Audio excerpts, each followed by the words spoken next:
Já não passa outra vez. Não? Tira.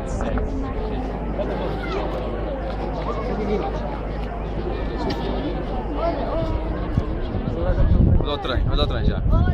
Tá cheio de trem, tá. Quero levar aqui.